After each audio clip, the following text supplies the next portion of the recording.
जय माता दी फ्रेंड्स। नवरात्रि की हार्दिक शुभकामनाएं फ्रेंड्स। आप सबको कैसे हैं आप सब। मेरे लड्डू गोपाल चैनल में आप सबका स्वागत है फ्रेंड्स। आज मैं आप सबके साथ शेयर करूंगी नवरात्रि के 9 दिन सुबह शाम पूजा कैसे करेंगे फ्रेंड्स। सरल विधि से पूजा कैसे करेंगे नवरात्रि के 9 दिन फ्रेंड्स। सुबह की पूजा कैसे करनी है और शाम की पूजा कैसे करनी है, शाम की पूजा किस समय करनी है, वो मैं आप सबके साथ आज शेयर करने वाली हूँ फ्रेंड्स। तो फ्रेंड्स वीडियो पसंद आए तो लाइक ज़रूर कर लीजिएगा और हमारे चैनल पर अगर नए हैं तो सब्सक्राइब ज़रूर कर लीजिएगा फ्रेंड्स।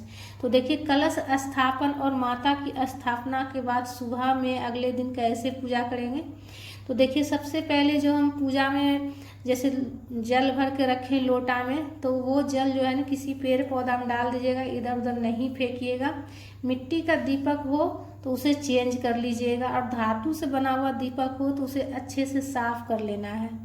और जो पुष्प वगैरह हम चढ़ाए हैं वो सब उठा लेंगे, बासी फूल जितना है सब उठा लेंगे और चौकी को अच्छे से साफ करेंगे। लेकिन साफ करते वक्त इस बात का आपको ध्यान रखना है कि कलश जगह से नहीं हटाना है और माता रानी की तस्वीर या मूर्ति जो भी आप विराजित कीजिएगा जगह से नहीं हटाइएगा और चौकी को नहीं हिलाना है। जो दक्षिणा पूजा में चढ़ाए हैं वो चढ़ा हुआ ही रहने देंगे हम और कलश को नहीं हटाएंगे। और जो श्रृंगार की सामग्री भी जो माता को हम चढ़ाए हैं वो भी हम पूजा के पास ही रहने देंगे, उसे भी नहीं हटाना है। सिर्फ पुष्प वगैरह हटाना है, जल जो चढ़ाए थे वो हटाएंगे। और किसी कपड़ा लेकर, कोई कपड़ा ले लीजिएगा साफ कपड़ा और पूजा की चौकी के पास अच्छे से साफ कर लीजिएगा।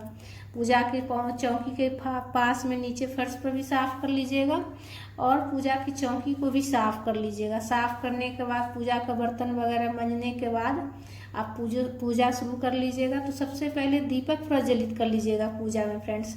दीपक देखिए, आप तिल के तेल से भी प्रज्वलित कर सकते हैं या फिर घी से भी कर सकते हैं। जैसा आप शुरू में लगा दिए हैं उसी तरह से जो है ना आपको पूरा 9 दिन तक आपको पूजा करना है फ्रेंड्स। अगर आपने घी से लगा दिए तो घी से ही पूरा 9 दिन पूजा कीजिएगा, दिया जलाइएगा। या फिर आप तिल के तेल से अगर शुरू किए हैं तो तिल के तेल से कर लीजिएगा। उसके बाद दीपक प्रज्वलित करने के बाद सर्वप्रथम जल के छींटे देकर हम भाव स्नान करा लेंगे गणेश जी को, माता रानी को। और जल से जो ज्वार बोए हैं उसे भी सींच लेंगे। कलश के ऊपर भी जल के छींटे दे दीजिएगा। उसके बाद सर्वप्रथम गणेश जी की हम पूजा कर लेंगे। वस्त्र के स्वरूप में हम कलावा समर्पित करेंगे, रोली से तिलक कर लेंगे, अक्षत चढ़ा लेंगे, पुष्प चढ़ा लेंगे। तो ये सुबह की पूजा मैं आप सबके साथ शेयर कर रही हूँ फ्रेंड्स। कलश स्थापन और माता की स्थापना के बाद पूजा आपको अगले दिन इस तरह से करना है। पुष्प चढ़ा लीजिएगा, जिस भी कलर का फूल हो, कलश के ऊपर भी पुष्प चढ़ा लीजिएगा, कलश में भी तिलक कर लीजिएगा और माता रानी को भी फूल चढ़ा लीजिएगा। जो भी फूल माला हो आपके पास चढ़ा लीजिएगा, जो भी पुष्प हो चढ़ा लीजिएगा। और जो ज्वार बोए हैं उसमें भी चढ़ा लीजिएगा और तिलक कर लीजिएगा। रोली से, चंदन से दीपक का भी पूजा कर लीजिएगा और माता रानी को भी सिंदूर लगा लीजिएगा फ्रेंड्स, ठीक है।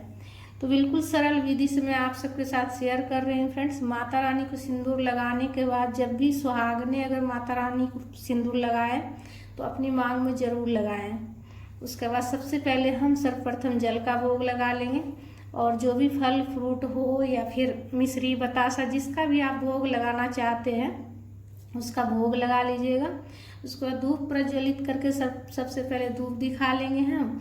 उसके बाद हाथ में पुष्प लेकर कथा की पुस्तक जो है वो हम पढ़ लेंगे, दुर्गा सप्तशती का पाठ कर लेंगे। माता रानी की जो भी पुस्तक हो आपके पास पढ़ लीजिएगा, दुर्गा सप्तशती या फिर दुर्गा चालीसा जो भी हो, माता रानी की पुस्तक पढ़ लीजिएगा। हाथ में पुष्प लेकर पढ़िएगा और पढ़ने के बाद हाथ वाला पुष्प जो है वो माता रानी के चरणों में समर्पित कर दीजिएगा और कथा की पुस्तक जो है उसके ऊपर भी आप पुष्प समर्पित कीजिएगा।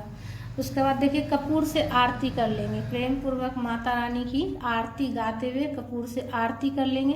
कपूर से आरती करने से जो भी निगेटिविटी रहती है घर में वो सब दूर हो जाती है फ्रेंड्स।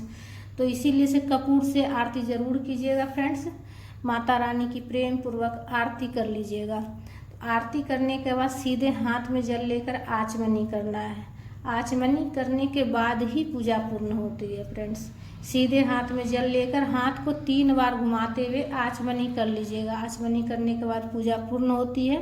सुबह की पूजा इस तरह से आप सरल विधि से आप कर सकते हैं फ्रेंड्स। और जो प्रसाद चढ़ाएं पूरा परिवार ग्रहण कीजिएगा फ्रेंड्स। और शाम की पूजा कैसे करनी है वो भी मैं आप सबके साथ शेयर करूंगी फ्रेंड्स, कि शाम की पूजा कैसे करनी है। तो सुबह की पूजा मॉर्निंग में जल्दी कर लीजिएगा। सुबह कोशिश कीजिएगा कि मतलब 8 बजे के अंदर अंदर पूजा कर लें। और शाम की पूजा आपको गोधूली बेला जो होता है ना उस समय कर लीजिएगा। गोधूली बेला का मतलब जिस समय गायें चर के घर वापस आती है उसी समय आप जो है ना अपना पूजा शुरू कर लीजिएगा। पूजा की चौकी पर से जो भी पुष्प वगैरह सुबह मॉर्निंग में चढ़ाए थे वो सब हटा लीजिएगा। दीपक वगैरह जो धातु से बना हुआ दीपक हो उसे सब अच्छे से साफ कर लीजिएगा और सारा पुष्प हटा लीजिएगा। देखिए अगर आप गेंदा का पुष्प चढ़ाएं या खिला हुआ पुष्प है, अगर नहीं हटाने का मन करे तो आप नहीं भी हटा सकते हैं। जैसे अगर लगे कि हाँ फूल मुरझा गया है तो आप शाम में उठा लीजिएगा। अगर दिल करे कि नहीं उठाने का तो आप सुबह में मॉर्निंग में आप उठा लीजिएगा। ठीक है, तो मैं तो उठा दी हूँ। सारा पुष्प हटा के अच्छे से चौकी को साफ कर लेंगे हम फिर से। शाम के समय भी, शाम के समय में जो है ना आप जो है पैर हाथ धोकर कपड़ा चेंज करके पूजा कीजिएगा, या फिर आप नहा कर स्नान करके पूजा करना चाहते तो स्नान करके पूजा कीजिएगा। तो सर्वप्रथम हम दीपक प्रज्वलित कर लेंगे पूजा में। तो शाम के समय संध्या बाती किया जाता है और भोग लगाया जाता है फ्रेंड्स। तो सर्वप्रथम हम दीपक प्रज्वलित कर लेंगे हम, इसलिए कि हमारी पूजा का साक्ष्य दीपक होता है। तो अक्षत का आसन देकर दीपक को हम रख लेंगे पूजा में प्रज्वलित करके। उसके बाद देखिए भोग लगा रहे हैं हम। तो सर्वप्रथम हम जल का भोग लगाएंगे, उसके बाद बतासा का मैं भोग लगा रही हूँ। तो आपका देखिए जो भी दिल करे, जिसका भी आपको भोग लगाने का, मिश्री, बतासा, ड्राई फ्रूट, मिठाई, फल फ्रूट, जिसका आप भोग लगाना चाहें आप लगा सकते हैं। उसके बाद जो दुर्गा सप्तशती का जो पाठ, जैसे आप सुबह भी चाहें तो सुबह भी कर सकते हैं, शाम में भी कर सकते हैं। आप चाहे तो दोनों टाइम आप पाठ कर सकते हैं फ्रेंड्स।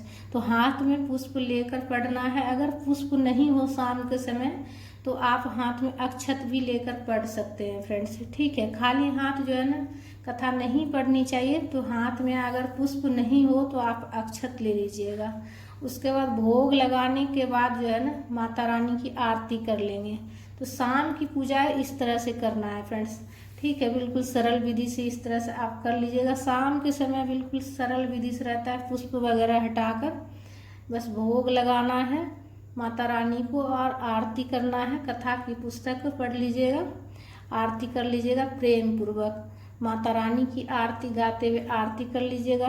ठीक है फ्रेंड्स, तो पूरा परिवार मिलके संध्या बाती कीजिएगा, बहुत ही अच्छा होता है। नवरात्रि के दिनों में घर में झगड़ा लड़ाई बिल्कुल भी नहीं कीजिएगा और पूरा परिवार मिलकर कोशिश कीजिएगा। किसी भी एक टाइम, अगर आप सुबह में नहीं पूरा परिवार सम्मिलित हो सके तो शाम के समय में जरूर सभी मिलकर माता रानी की आरती कीजिएगा फ्रेंड्स। तो आरती करने के बाद सीधे हाथ में जेल लेकर आचमनी कर लीजिएगा। आचमनी करने के बाद माता रानी की पूजा पूर्ण हो जाती है शाम के समय की। उसके बाद प्रसाद पूरा परिवार ग्रहण कीजिएगा फ्रेंड्स। तो इस तरह से आप शाम में पूजा कर लीजिएगा फ्रेंड्स। तो फ्रेंड्स हमारा ये वीडियो आप सबको कैसा लगा? अगर अच्छा लगा तो लाइक ज़रूर कर लीजिएगा और हमारे चैनल पर अगर नए हैं तो सब्सक्राइब ज़रूर कर लीजिएगा। और नवरात्रि के 9 दिन आप सुबह शाम बिल्कुल सरल विधि से इस तरह से पूजा कर सकते हैं फ्रेंड्स। जय माता दी।